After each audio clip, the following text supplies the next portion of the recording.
Happy Wednesday bayang karista. Nagbabalik naman po o Kid Abata para magbigay po ng giya ngayong araw ng Wednesday, October 9, 2024 at meron po tayong 7 races Wednesday at saka Friday tig 7 races po siya.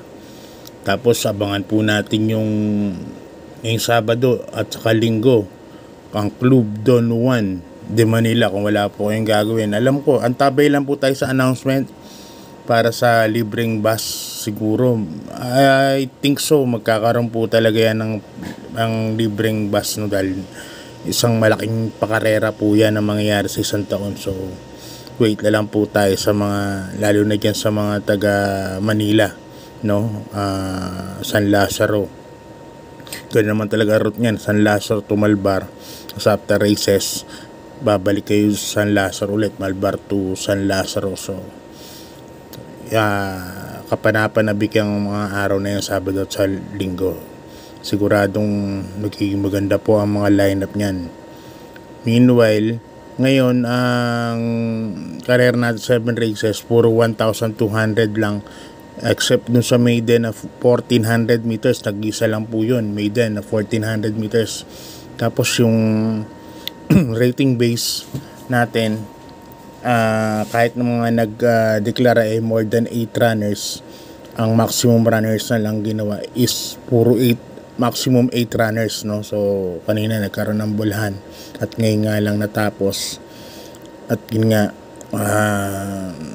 maximum 8 races, kaya kadalasan 1,200 meters ang karera except for maiden races.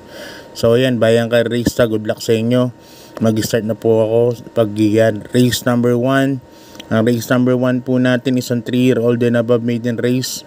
Umpisa na po kaagad ng winner take all from races 1 to 7. At dito may 6 na kaluhok tayo sa distansyang 1,400 meters. Ang start nga pala ng natin karera, race 1, alas 5 po. Yan, start time. Alas 5 ng hapon. So dito, first case ko, yung veterano na sa laban. Number 2, American Ford, sa ni Jackie MP Cañete. Yan, American Ford, alam naman natin yan. Halos ilang buwan na rin nandiyan sa maiden yan. Ngayon medyo nakapagpahinga. Tingin ko medyo lamang sa sa maturity itong kabayan. Ito number 2, American Ford. Para sa race number, sanay na sa 1,400 meters to. Kaya first case ko number 2, American Ford. Nagkalagay po ako ng second case yung number 6, True Story. Sasako ni Jackie Pau Pau Guse. Si True Story, napanood ko ng bari nung nobatos niya.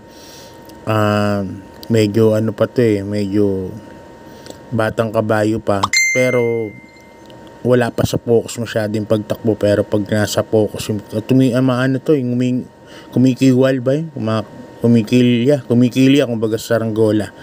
Tumatabing yung ulo. Pero ito pag nag-focus po sa laban, ng gandang kabayo, panilat po yan, number 6, True Story. Okay, good luck bayang karisa. Lipat tayo sa race number 2 sa rating base class 5, 6 points to 10 points split group. At dito, yun nga, 1,200 meters.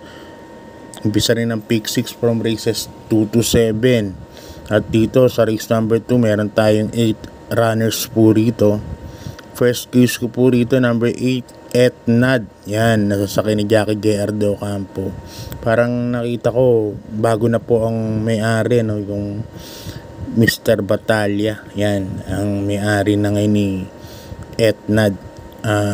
Parang nakita ko lang sa kopya kanina. Anyway, tingnan na rin natin sa Daso bukas.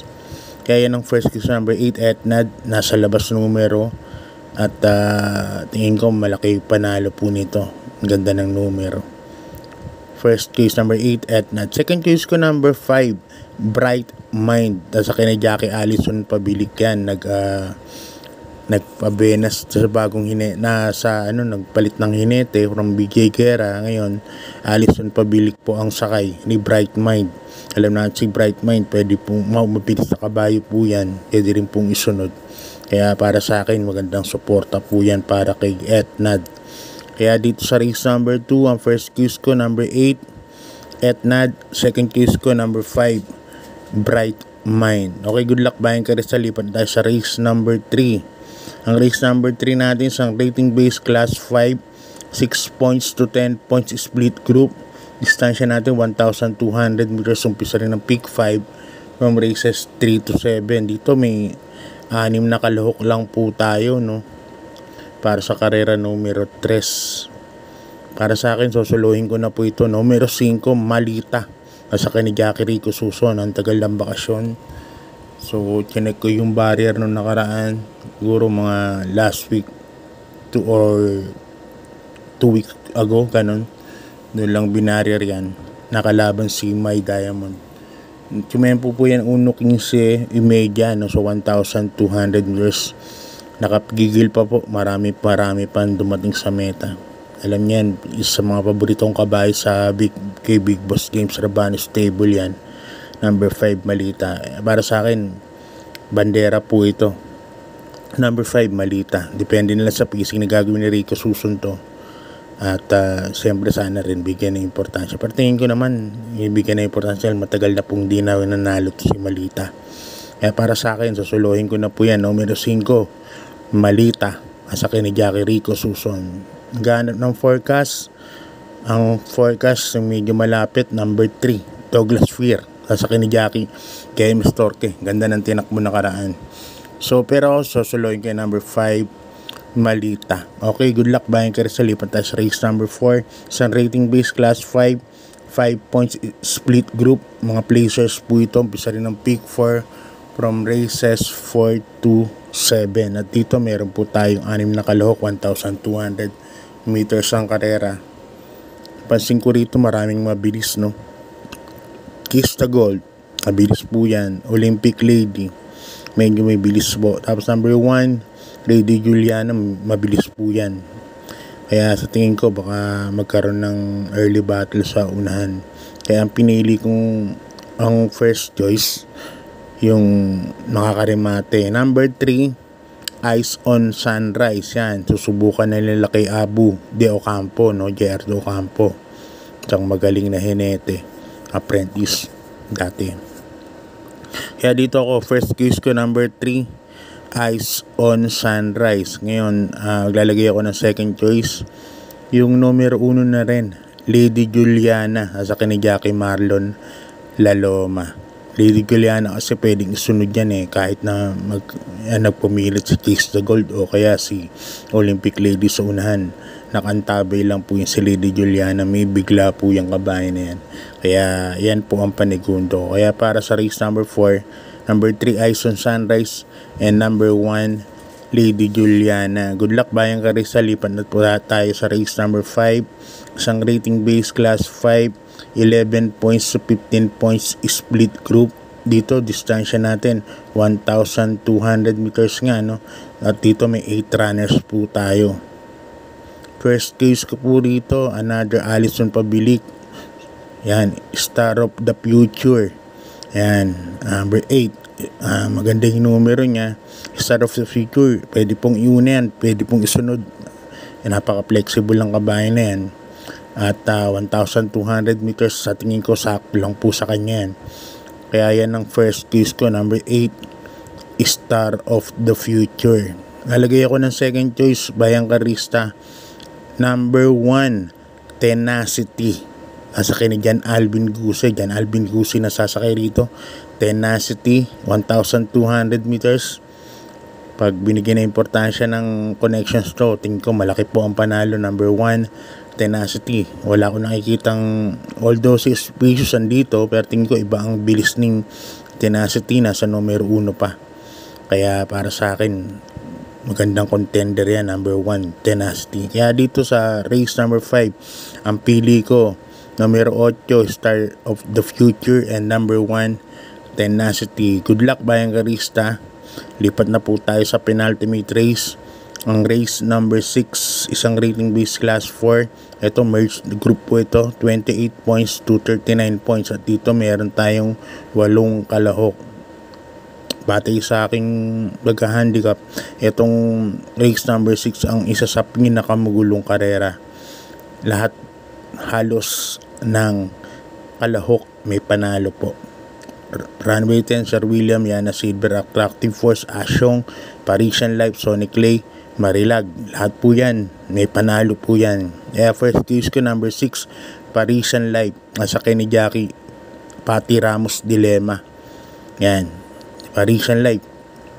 Alam naman natin ported yan. At medyo nagagamay na rin ni Patty Dilemma. Mga last runs niya, maganda na rin po ang ginagawa. Tapos second choice ko, number 2, Sir William ni Engineer John Sibilia sa ni Marlon Laloma. Yan po ang second choice ko, yung puting kabayo. Sir William kasi pag maganda lundag niyan, tingin ko may malaki rin po ang panalo niyan. Third case ko yung number 4, Attractive Force na isang dating de bandera. Ngayon Tremati na po siya sa ni Jackie E.A. Abrea, si Attractive Force. Yan ang third choice ko dyan.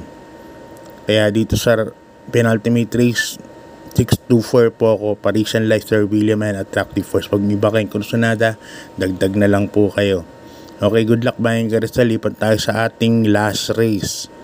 Race number 7, isang rating base class 4, 16 points to 21 points split group, 1,200 meters nga ang karera. Dito may 8 runners tayo at meron din tayong Super 6 event, no? Likewise, trifecta and quartet naman, pag may races kung more than 6 runners naman. Dito sa last race, ingat din po rito dahil yung barek na ni Big Boss Games, baka biglang kalabitin po yan. Meron na po yan, si barek na. Pero yan nga, Jackie Edwin Blanca Flor lang sakay. Kaya ang first choice ko rito, number 5, Static, sakay ni Jackie Pabs Cabalejo. Yan ang first case ko dyan. Maganda, mang 1,000 pin yan, kayang gumawa ng 1.14. Para sa akin, yan ang first case ko. Second case ko, number 7, Yaba Dabadur, sakay ni Jackie Patty Ramos, Dilemma.